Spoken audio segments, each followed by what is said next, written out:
نبی دا الله کولای پیغمبر نبی دا الله کولای پیغمبر نبی ز مقتدی د مقتدای ګلا زدی گدا تمی آقای ګلا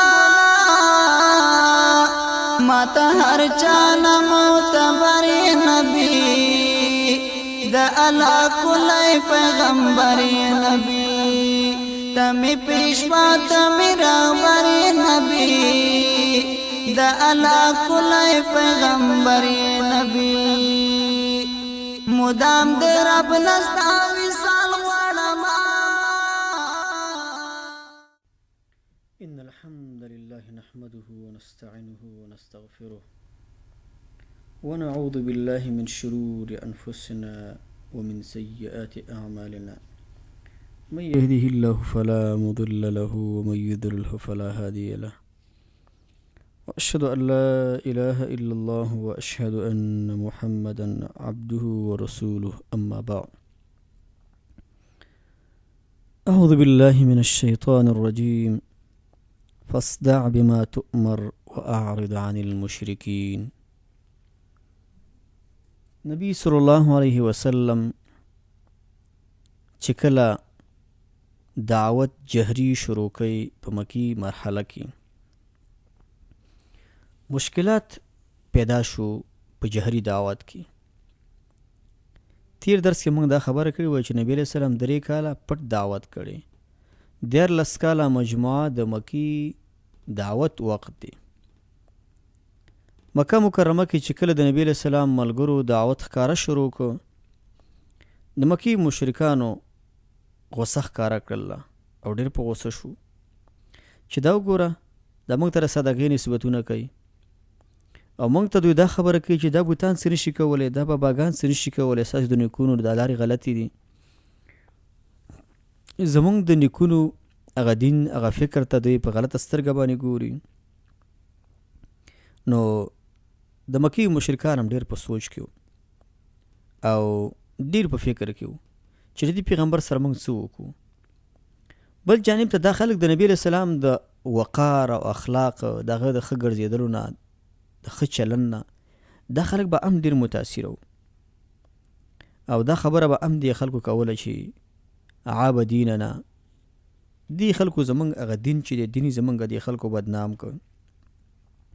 دارنګه زمونږ هغه مشران چې کوم مخکې تیر شوي دي د هغوی باره کې دا خبرې کوي. ابوالحکم دی دا خبرې به ولید کولې عاص بن وائل السهمي به کولې اوبه بن خلب به کولې چې دا زموږ مشران خلک تیر شوي دي او دوی ولا ناشنا نسبتونه ورته کوي. او دا پیغمبر موږ ته همیشه د یوه خبره کوي چې لا اله الا الله ووایئ په دې کې ستاسې کامیابي ده او د یوې کلمې ته موږ ته دعوت راکوي. او دا پیغمبر موږ له دا خبره کوي چې دا 360 د بوتان پرېږدئ په دې باندې خو زموږ نیکونو کلونه اړولي دي موږ څنګه دغه طریقې پرېږدو. د مکې مشرکانو په دې کې ډېر سوچ کو مختلفې لارې به ځان سره سوچ کې راوړلی چې په کومه لار باندې موږ د دې پیغمبر دعوت دا ختم کړو. د اول ځل دپاره دوی لنډ یو کار باندې شروع کړی ده. هغه دا ده چې د مکې مشهور مشران سادات دا جمع شوي ابو طالب ته راغلي دي. ابو طالب ته دا خبره وړاندې کړې چې ګوره دا ستا وراده دی او دا زمونږ دین پسې بدې خبرې کوي او ته هم زمونږ په دین باندې دا ته منع کړه دې کار نه چې دا باید داسې خبرې ونه کړي. دا زمونږ د دین سپکاوی دی او دا تحقیر زمونږ د دین کوي. که ته دا نشي منع کولی دا موږ ته راکړه چې موږ یې په خپله قتل کو یا دا ده چې ته دا د دې کار نه منع کړه. دا ټولې خبرې خلکو وړاندې کړې. ابو طالب ته چې کوم وفد راغلی د مکې د مشرکانو سیرت علما لیکي وایي ردهم ردا جمیلا وقال لهم قولا رقیقا. ابو طالب په نرمه لهجه باندې د خلکو له ځواب ورکړ او دا خلک لاړل چې زه به دې باره کې سوچ وکړم زه بر دې څه بدیل نظر زه ګورم چې څه وکړم دې باره کې. ابو طالب همغه وایي چې ابو طالب هېڅ هم ونه کړل. د نبی علیه السلام د دعوت مخې ونه نیوله او نه نبی علیه السلام دې دریځ ته راته چې د خپل دعوت پرېږدي ځکه نبی علیه السلام د همدې دپاره راغلی چې دعوت شروع شي. تقریبا دا به وروسته راشي 15 طریقې د مکې مشرکانو استعمال کړي چې موږ په دې طریقه دعوت بند کړو او که په دې طریقه به بند شي. د دعوت د بندولو لپاره چې دوی په طریقو باندې سوچونه کول په کومه طریقه به موږ کامیاب شو د دعوت په بندولو کې. ابا کوم ترتیبي چې موږ داسې یو نقشه باندې کار وکړو چې د نبی علیه السلام د دعوت بنیادي بند کړو چې هیڅ د نبی علیه السلام دعوت مخکې لاړ نه شي. په دې کې څه مشران د مکې راجمع شو او ولید بن مغیره چې دا د خالد بن ولید صحابي پلار دی دا په دې صحابه کې دغه کې په دې سپینرو به خلکو د مکې په مشرکانو کې سید او سردار او خیر عقلمند سړی به ځان ته ویل. خلک ټول دې ته ورغلل ځکه دا سړی خلکو د ډېرو کمالاتو والا ګڼه. خدا د کمالاتو سره سره د الله ستر نعمت چې اسلام دی ایمان دی دا ور نصیب نشو. عقل هغې له وایي چې عقل انسان فطرت ته راکاږي. لکه سیرت کې راځي نبی علیه السلام یو ځل د خالد صحابي رور چې حذیفه مسلمان شوی و. نبی علیه السلام هغې ته ورور ته وایي چې خالد څنګه دی؟ وایي خالد په همغه حالت باندې دی دې ورځ کې خالد لا مسلمان نو. نبی علیه السلام ورته وایي انشاءالله زه د خالد د عقل معلومم چې خالد به د خپل عقل دې ته راکاږي چې دې دین کې به داخلېږي. او هغه و چې حذیفه صحابي د خالد ورور دی هغې خط لیکلی و خالد بن ولید ته رالیږلی چې ګوره نبي علیه السلام ستا صفت کوي ته هوښیار او زیرکه سړی زیرکه هوښیار سړی باید ضرور باید جوړي. نو خلک ټول ورله ولید ته ورله او د ولید څنګ کې راجمع دي. اولینه حربه چې د خلکو استعمال کړه هغه دا ده چې دغه پیغمبر په یو څه شي بدنامول پکار دي او هغه به کوم کاري چې موږ د پیغمبر په هغې باندې بدنام کو. نو خلک ټول راجمع دي ولید بن مغیره سره ناست دي او دا په دې خاطر راجمع شو چې دغه وخت د حج موسم راتلونکی دی. ولید ته وایي که د دې کس مخه موږ ونه نیسو نو دا به د خلکو سره ملاقاتونه کوي دعوتونه به خلکو ته ورکوي او ډېر خلک په اسلام کې به داخل شي. راتلونکي موسم د حج دپاره موږ تاسې به د پیغمبر په اړه یوه خبره باید وکړو یوه خبره باید راجمع کړو. داسې نه چې کم مېلمانه مسافر راځي یو نه پوښتنه کوي هغه د پیغمبر په اړه یوه خبره کوي بلکې سله بله خبره کوي. په کار دا چې موږ تاسو سره باید یوه خبره جمع وي. یا دا چې موږ دې له کاهن وي او ټول ولا کاهن وي او که ساحر ولا وي ټول ولا ساحر وي. کاهن به هغه چا له وي چې هغې به د تېرې زمانې خبرونه د ځانه ویله سبا له به دا کار کېږي او بله ورځ به دا کار کېږي. او دا د کاهنانو دا طریقه وه چې کله کله په دې خبرو کې یوه خبره رښتیا راغله 100 خبرې پکې دروغ ملګرې کړلې.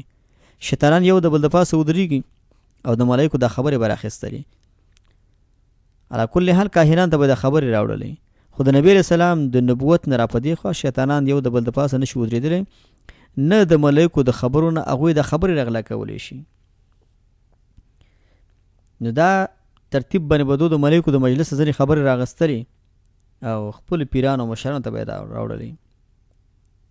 خلکو ورته ویل چې ولید ته چې کاهن به ولوي یو دی پیغمبر ته ټول که هر څوک چاته مخې ته راځي موږ به یو چې دا سړی کاهن دی. ولید ویل چې دې موږ کاهن نشي ویلی ځکه موږ وخت تاسې خو کاهنان پیژنو دمونه پیژنو د هغوی عقدونه اګنډې اچول هغه پیژنو او دا هر څه موږ تاسې ته معلوم دي. که دا خبره موږ چاته وکړو چې دا پیغمبر کاهن دی موږ ته به خلک د دروغو نسبت وکړي چې دا خو کاهن نه دی. کاهن خو داسې نه لکه دا چې دی دا نه د دروغو حالات وي نه ګنډی چې نه دمونه کوي او نه عقدې هسې جوړی دې له موږ څنګه کاهن یو. بیا خلکو ویل چې دې له به شاعر یو. نو دی ویل چې دا خو شعر نه دی ځکه موږ تاسې شاعران پیژنو چې خلک ځینې خلک په شعر باندې خلک ګمراهان کوي. دی ویل چې دا شاعر هم نه دی موږ دته شاعر هم نشي ویلی ځکه موږ تاسې د شعر ټول اقسام پیژنو انواع د شعر پیژنو رجز او هزج دی او قریز او مقبود او بسیط مبسوط ټول موږ تاسې پیژنو. دا شاعر هم نشي کېدلی څنګه موږ دله شاعر یو. دی وخت کې ځینې خلکو ویل چې ساحر به ولوي یو. ولید وله وایي چې ساحر هم نه دی ځکه ساحر خو هغه چاته و چې هغسې چپونه کوي تارونه ګنډي را ګنډي دا سړی خو دغه کار هم نه کوي. نو بیا خلکو ویل چې داسې به وویو چې دا سړی لیونی دی، د دې دماغ ګډ وډ شوي دي. او خلکو ویل چې لیونی دی، دا شل کارو کې ګوتې وایي، هر کار کې داخلېږي را داخلېږي. نو ولید ولا وایي چې دی ونه موږ تاسې د لیوني اطلاق هم نشو کولی. خو دا د مشرکینو عادت دی چې هغوی به همیشه دپاره حق پرست انسان ته به لیونی یا د خلکو ویل چې ګوره لیونی خو هغه چاله وایي چې د هغې دماغ ګډ وډي ګډې وډې خبرې کوي، وسوسې هسې ولنه رامنځته کېږي. تاسې د دې سړي خبرو ته وګورئ، فصاحت ته وګورئ، بلاغت ته وګورئ، د خبرو انداز ته وګورئ، لیونی داسې هیڅ نه دی. آخر خلک ورته وایي چې ولیده نو د دې باره کې موږ څه وویو؟ ته چې وایې کاهن نه دی، ساحر نه دی، او دروژن نه دی، لیونی نه دی، دا څه شی دی؟ هغه ورته وایي چې ما ته لږ مهلت راکوئ.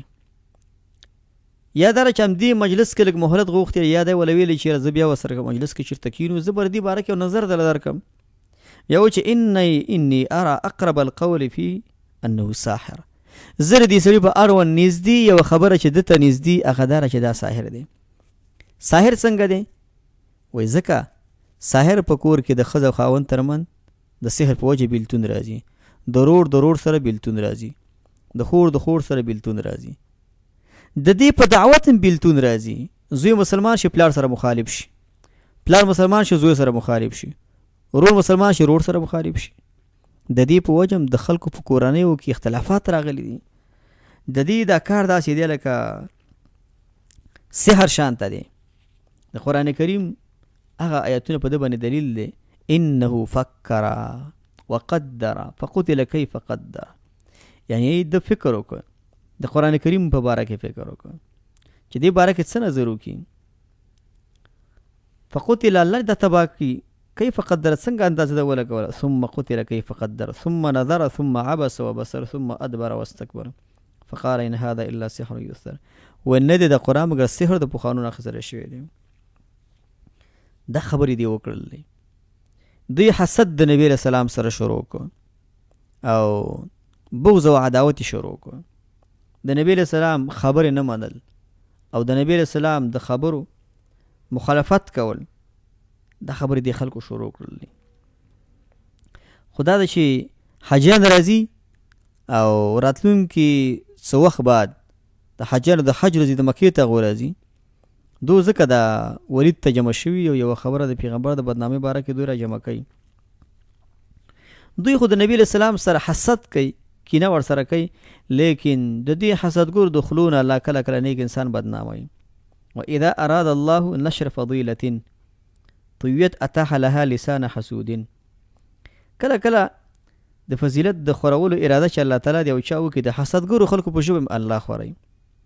نشر فضیلة، نشر د چا د فضیلت د غوروالي الله تعالی وکړي، حسدګر خلک ژبې راوګدېږي، حسدګر خلک اسې بدناموي کنه چې ګوره نوي خلک راغلي باباګانو پسې خبره کوي، قبرونو پسې خبرې کوي او دا نه مني دا نه مني دا نه مني دا نه مني دا نه مني. هماغه و چې حج ته نوي خلک راغلل.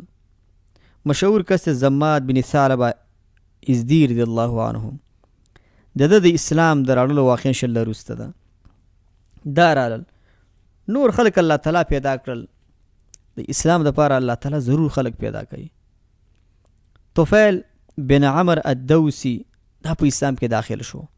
د دې خلکو خو طریقه دا وه چې موږ به دا نه پرېږدو چې هیڅ څوک په اسلام کې داخل شي او د هر چا مخه به موږ نیسو او په ټولو طرفونو کې او په ټولو هغه لارو کې چې مکې له داخلېږي او مسافر خلک راځي مخکې نه ورسره خبره کوي چې ګورې دلته یو کس دی او داسې غلطه عقیده لري، غلطه مفکوره لري، غلط سوچ لري، غلطه نظریه لري.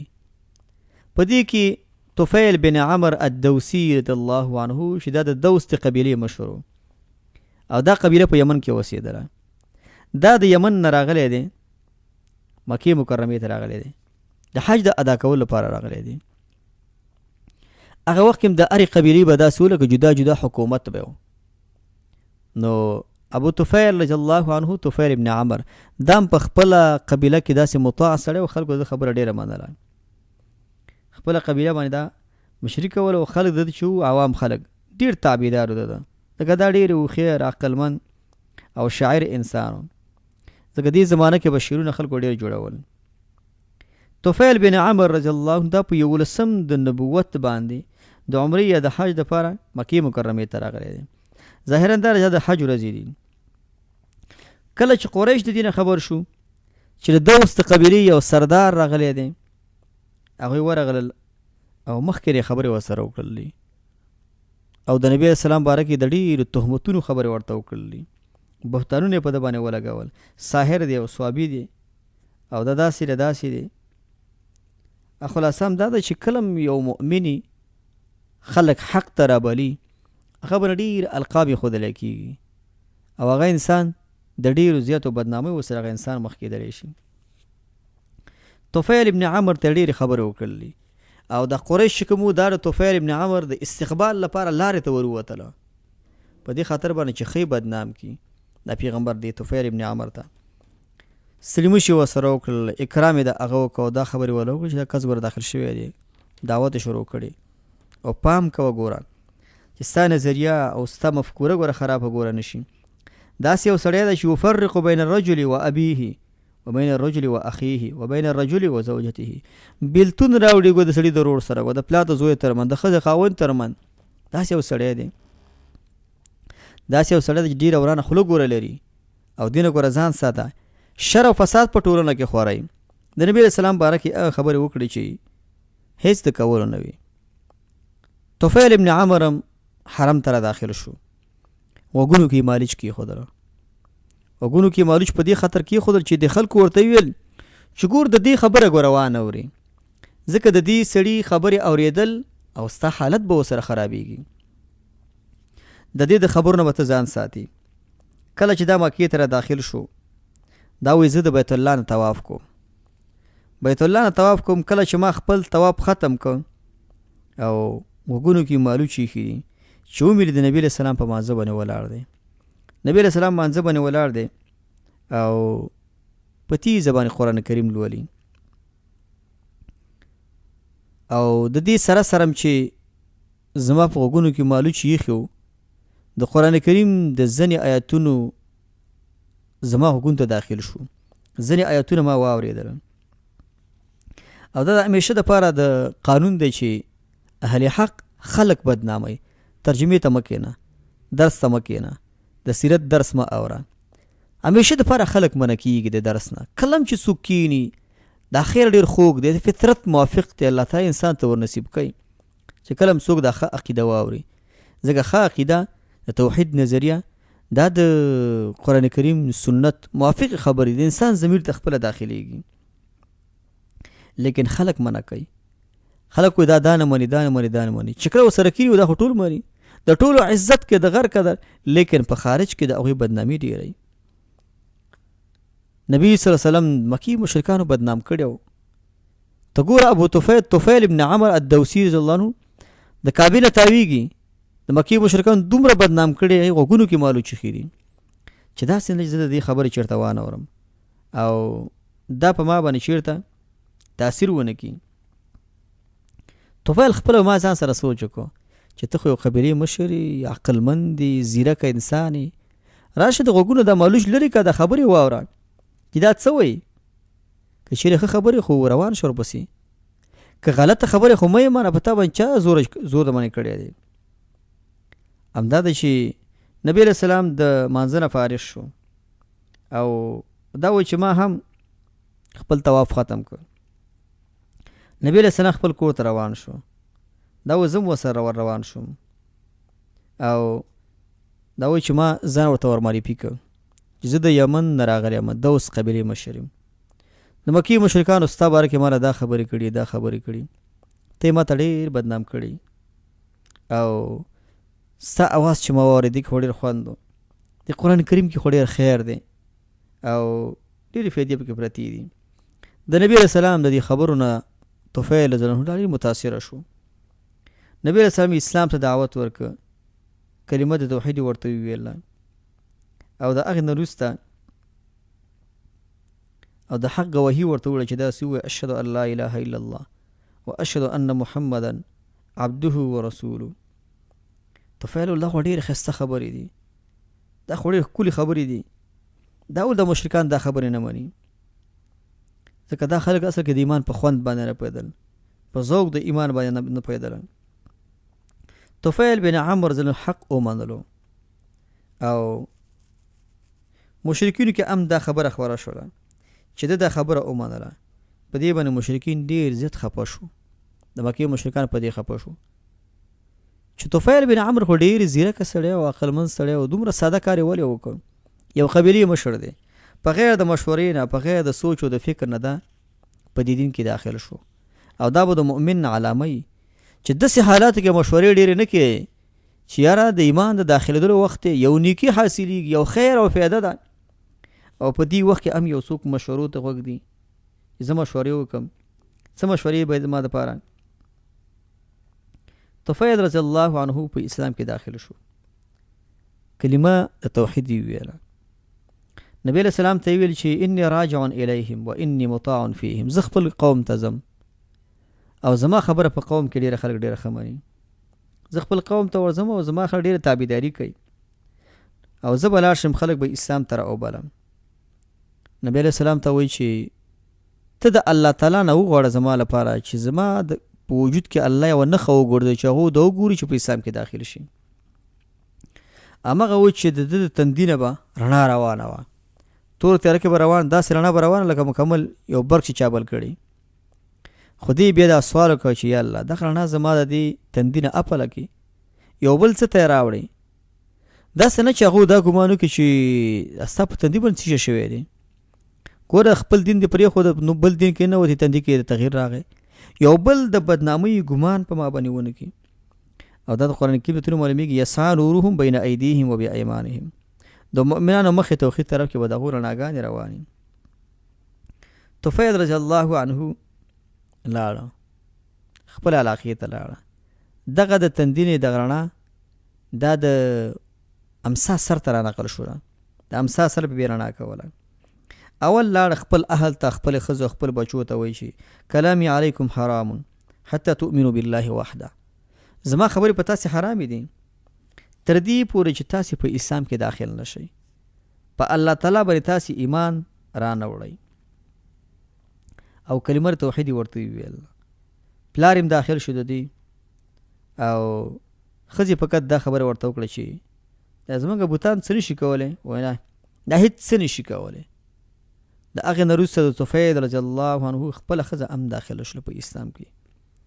د طفیل رضی الله عنه په اسلام باندې یو ستر مفتی چې راتلونکي کې جوړ شو او د احادیثو یو ستره ذخیره الله هغه ته په سینه کې کېښودله. دا د طفیل رضی الله عنه په دعوت باندې الله په اسلام کې داخل کړه. ابو هریره رضی الله عنه دا هم د دوس د قبیلې نه دی، دا په اسلام کې داخل شو. خیبر غزا نه وروسته مدینې طیبې ته دا بیا راغلی دی. طفیل رضی الله عنه د ده په دعوت باندې الله تعالی ډېر خلک په اسلام کې داخل کړل. دی خپل دعوت چلو او سیرت کې راځي چې یو ځل د نبی علیہ السلام ته راغی مکې ته، یو ځل بیا راغلی او دی ورته ویلو چې ای د الله رسوله دعا وکړه چې دا زما دوس قوم الله تباه کړي. نبی علیہ السلام یو 2 رکعته لمونځ کوي او د لمانځه وروسته وایي چې اللهم هدي دوسا و آتی بهم، یا الله دوس قبیلې ته هدایت وکړي او ټول راوړل ته اسلام ته. نبی علیہ السلام خیرې چاته نه کولی، یو دم نبی علیہ السلام ونه ویل چې یا الله دا خلک هلاک کړي. حتی نبی علیہ السلام د فتح د مکې پورې څومره عفو کړي، څومره ملګري معاف کړي دي. خلک چې هغوی ظلم په نبی علیہ السلام باندې کړی و، خو نبی علیہ السلام د هغوی سره ډېره خوږه لهجه چلوله.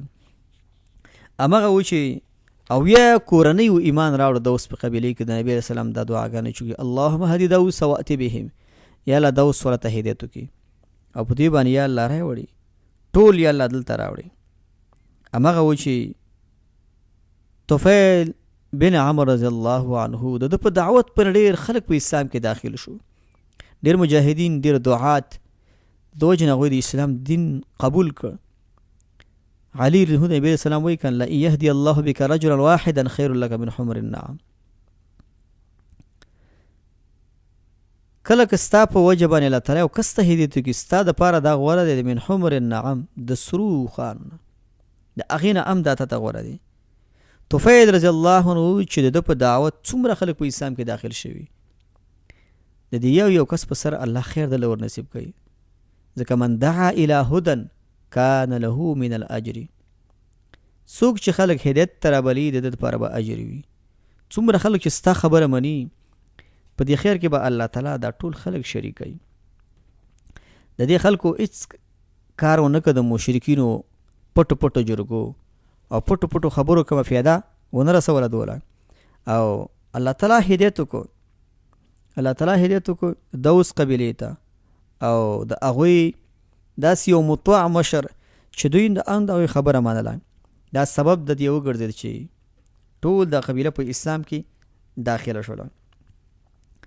کله چې دوی په دې باندې پوه شو چې ګوره خلک په اسلام کې داخلېږي او د دې سړي د دعوت دا ورځ په ورځ مخکې روان دی هیڅ موږ د دې سړي د دعوت دا مخه موږ ونه نیوله سوچ او فکر او تدبر چې کومه بله موږ داسې یو لار وګورو چې دې سړي دا مخه موږ ونیسو د ټوکو د استهزا لارې شروع کړله چې راځئ دې پسې به ټوکې کوو او دا قانون دی چې کله په یو کلي کې یو علاقه کې یو شریف سړی دعوت کوي او خلک د ډېر ټوکو استهزا لاندې کې انسان تنګېږي کله سړی هغه مجلس هم پرېږدي علاقه سړی پرېږدي هغه ملګري سړی پرېږدي چې کله څوک ډېر ټوکې د چا پسې کوي نو ډېر ټوکې ټکالې د چا پسې کول استهزا د چا پسې کول دا حرامه ده دا ناروا ده او دا د مشرکینو د منافقینو د دې خلکو به دا عادت و چې دوی به ټوکې دا ټکالې کولې حتی مسجد روي ته منافقین راتلل په شاته صفونو کې به ودرېدل ناوخته به راتلل په دې خاطر چې شاته صفونو کې به زنانه وي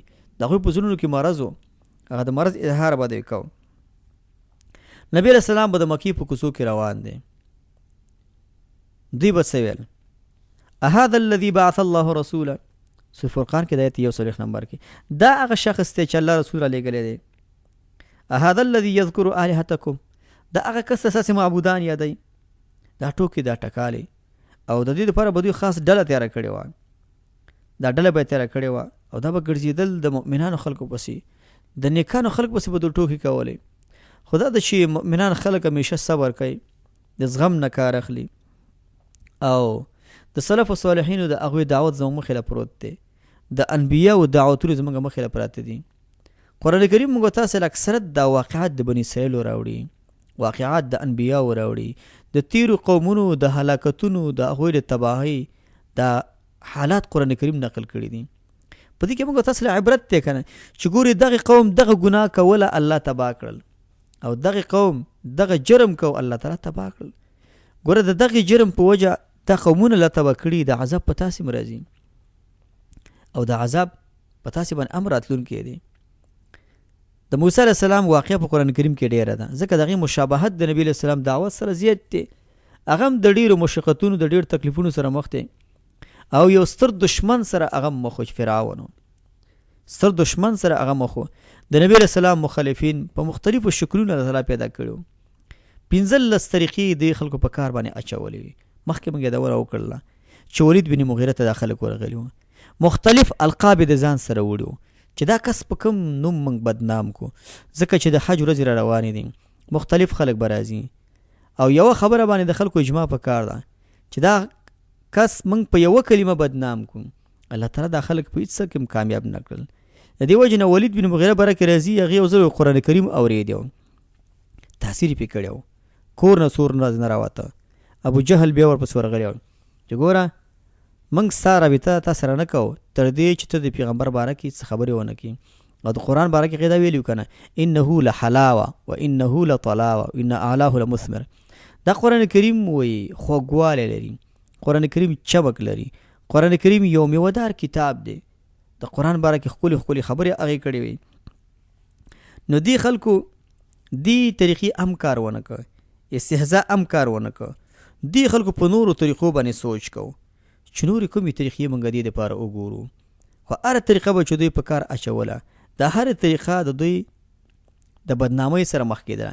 د نبي علیه السلام دعوت زموږ دپاره پکې څه دي د اهل حقو دپاره د مؤمنانو لپاره د دعاتو دپاره د نبي علیه السلام په سیرت کې په دعوت کې موږ ته امدا پراته دي چې د نبی علیه السلام سیرت دا ټول دین دی. سیرت کې وستره فایده ده. د سیرت په وجه موږ ته فقهي مسایل اسانیږي. د سیرت په وجه په قرآن کریم په سنت څنګه سړی عمل کوي، د دعوت د تبلیغ مسایل، د جهاد مسایل، د زکات مسایل، د حج مسایل، د انفاق فی سبیل الله مسایل، ټول مسایل دا د سیرت موږ ته اسانیږي. کله چې موږ تاسو نبوي سیرت دا ډیر واورو او ډیر بلته وي او همیشه دا په خپل عمل کې راوړو، د دنیا او د آخرت خوبیان انسان ته رسیږي. د دې وجه کله چې موږ تاسو د سیرت نبی خبره یو د نبی علیہ السلام شان نه پیژنو، د نبی علیہ السلام هغه تاریخ موږ ته معلوم نه. حال دا چې یو غربي کتاب لیکلی د نبی سم ژوند مطالعه کړی دی، یو غربي دی انګریز ای کتاب لیکلی دی او دا کتاب یو عرب به عربي ژبه له اړولې دی. 100 رجال فی التاریخ په نوم دی کتاب، سل نارینه په تاریخ کې. په دې کتاب کې اولین نوم د نبی اسلام راوړی دی انګریز، او دا ویلي دی چې دا هغه شخص او دا هغه فرد چې دا د کوم دعوت لپاره راغلی دی، ډیر په خلاصه، په شجاعت، په بهادری سره، په خو اخلاقو، په نرمه لهجې سره، کله په سیف سره، کله په سنان سره، کله په قلم سره، په مختلفو طرقو باندې دی خپل دعوت کړي. او دا خلک چې دی په مختلفو طرقو باندې دا په اسلام کې داخل کړي دي. د هغه نه وروسته دا ټولې حیلې چې کله د خلکو وکړي او هیڅ کم کار یې ونه کړ، راتلونکي د کومو طریقو نه د خلکو کار واغسه، د نبی علیہ السلام د دعوت مخې په نیوله. په دې به انشاءالله راتلونکي درسونو کې خبره کوو. وصلی الله تعالی علی خیر خلقه محمد و آله و صحبه اجمعین.